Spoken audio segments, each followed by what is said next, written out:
Assalamualaikum warahmatullahi wabarakatuh.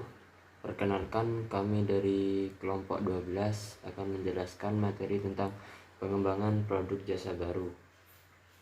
Sebelum itu, perkenalkan, nama saya Ahmad Fikri Firdaus dengan NIM 220803101025. Perkenalkan, nama saya Muhammad Krisna Winardi dengan NIM akhiran 1060. Pengembangan produk jasa baru adalah langkah krusial yang menjawab tuntutan pasar yang dinamis. Di era bisnis kompetitif, inovasi berperan penting untuk menjaga daya saing dan relevansi organisasi. Ini bukan sekadar menciptakan yang baru, melainkan memberikan solusi superior kepada pelanggan dan menciptakan nilai tambah yang substansial. Tahapan pengembangan produk jasa.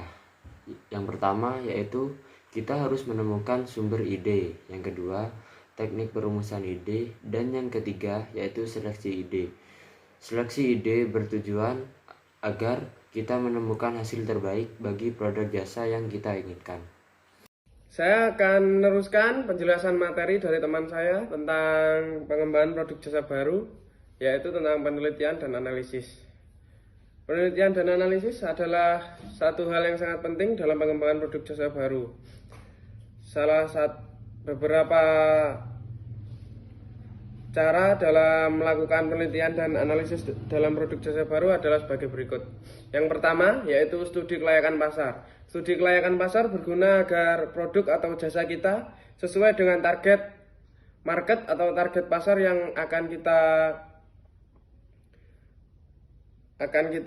pasarkan. Yang kedua, studi kelayakan teknis. Studi kelayakan teknis berguna agar apakah produk atau jasa kita sudah benar-benar layak untuk dipasarkan. Yang ketiga, studi kelayakan finansial, yaitu berguna agar finansial atau keuangan dalam produk atau jasa kita bisa sesuai dengan target yang kita harapkan. Yang keempat, analisis SWOT, penelitian kompetitor, berguna untuk agar kita bisa mengetahui apa saja yang kompetitor bisa berikan dalam produk atau jasa mereka.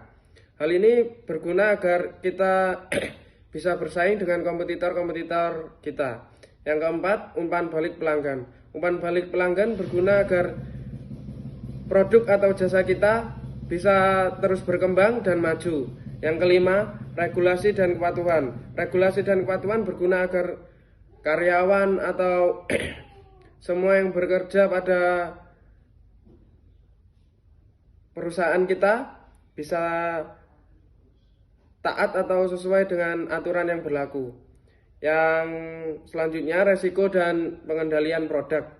Resiko dan pengendalian produk adalah bagaimana ketika produk atau jasa kita mengalami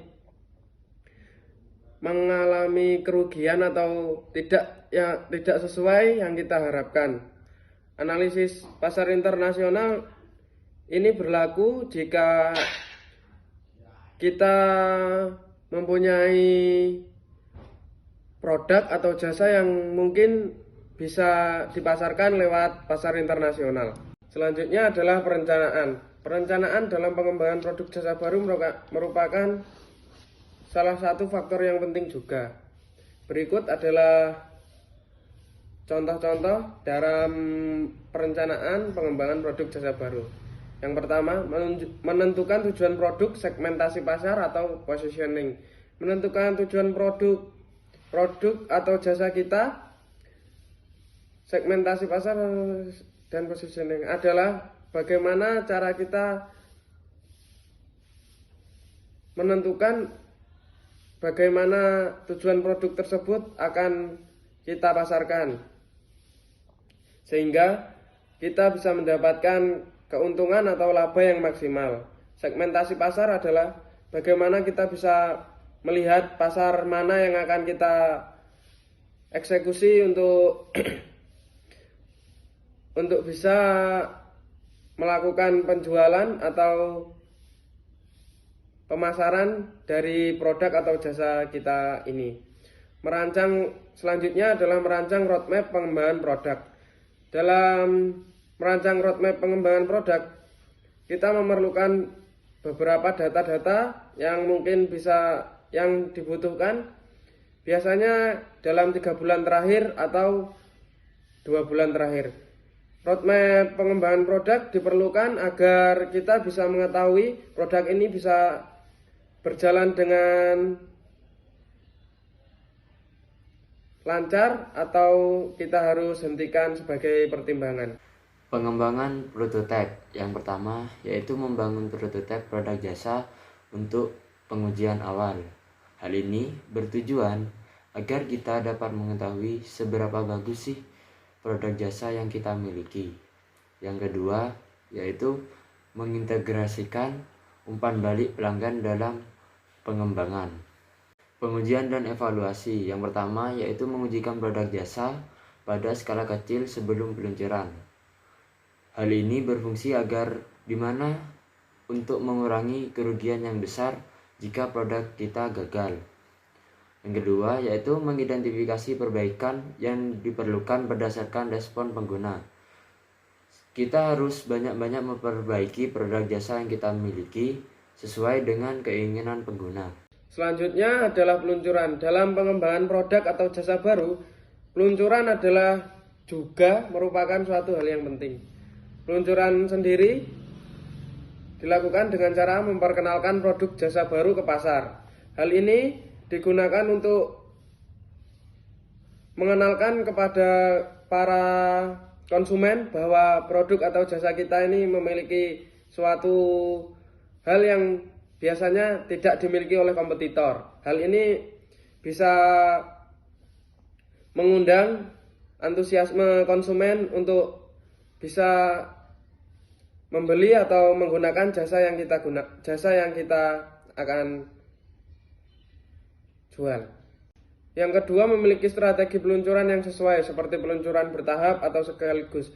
Biasanya hal ini akan dilakukan oleh manajer ketika dalam mengambil keputusan apakah harus melakukan peluncuran bertahap atau sekaligus. Biasanya peluncuran bertahap itu digunakan untuk melihat pasar, bagaimana antusiasme konsumen dalam menerima produk atau jasa kita. Yang ketiga, pemasaran dan promosi. Pemasaran dan promosi juga merupakan hal yang sangat penting dalam pengembangan produk jasa baru. Yang pertama, perancang kampanye pemasaran yang menarik. Kampanye pemasaran yang menarik bisa menggunakan banner atau flysheet yang bisa digunakan di jalan-jalan. Yang kedua, menggunakan media dan saluran yang tepat untuk menjaga target audiens. Biasanya bisa menggunakan media sosial dalam generasi yang sekarang, bisa menggunakan Instagram dan yang lain-lain.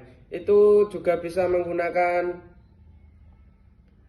artis atau selebgram untuk mengundang para konsumen agar bisa lebih ingin tahu tentang produk atau jasa yang akan kita kenalkan. Pemantauan dan pengembangan lanjutan. Yang pertama, memantau kinerja produk jasa di pasaran, di mana kita harus mengetahui produk jasa yang kita miliki seberapa penting bagi pengguna di sekitarnya. Yang kedua, yaitu merespon perubahan pasar dan umpan balik pelanggan untuk pengembangan lebih lanjut, di mana kita harus sering-sering mengupdate produk jasa yang kita miliki agar pengguna merasa puas menggunakan produk jasa yang kita miliki. Pengembangan prototipe. Yang pertama yaitu membangun prototipe produk jasa. Yang kedua yaitu pengujian dan defining, di mana kita harus mengetahui kapasitas produk jasa yang kita miliki. Yang ketiga yaitu persiapan untuk peluncuran, di mana kita harus mengetahui momen yang tepat untuk meluncurkan produk jasa yang telah kita miliki dan kita rancang secara matang. Kesimpulan yang kita dapat dari semua ini adalah pengembangan produk jasa baru adalah proses kompleks dan penting. Keberhasilan melibatkan rangkaian tahapan yang terencana dengan baik. Jadi semua tahapan dan rangkaian yang ada mulai dari pertama sampai terakhir juga merupakan hal yang penting, karena dari semua itu kita bisa dapat melihat data, kemudian pasar yang akan kita tuju dan juga apa saja yang harus kita benahi dalam produk atau jasa kita tersebut. Mungkin cukup sekian penjelasan dari kami. Kurang lebihnya mohon maaf. Wassalamualaikum warahmatullahi wabarakatuh.